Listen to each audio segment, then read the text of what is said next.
Vous connaissez ce paysage? C'est le vôtre au quotidien ou quand vous vous promenez en barque, à vélo ou à pied. Avec ses alignements d'arbres le long des voies d'eau, on le surnomme la cathédrale de verdure, la Venise verte même. C'est le plus connu du Marais Poitevin. Ce n'est qu'une petite partie de cette zone humide, le joyau dans un écrin bien plus vaste. Parce que ce paysage est unique, il est classé et protégé. C'est le marais mouillé bocagé. Mouillé car inondable, bocagé avec ses alignements d'arbres. L'emblème de ce paysage est le frêne tétard. Cette silhouette vous dit quelque chose?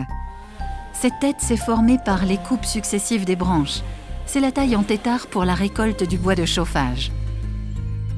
Ce paysage avec ses frênes, vous l'appréciez, vous l'aimez, et pourtant, il va disparaître. Parce que les frênes sont très âgés et arrivent au terme de leur vie, après 150 voire 200 ans. Et parce que depuis 2016, un champignon attaque le frêne, accélérant son dépérissement.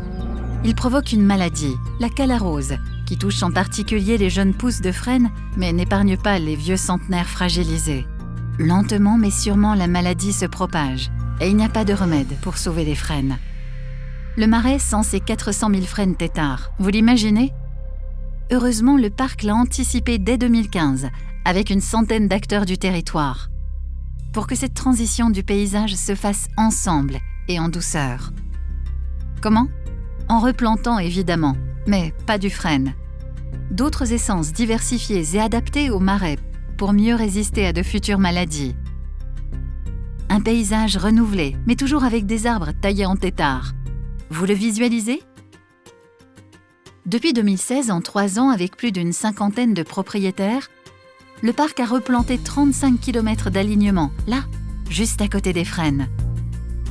Petit à petit, chênes, érables, ormes et peupliers noirs prennent le relais.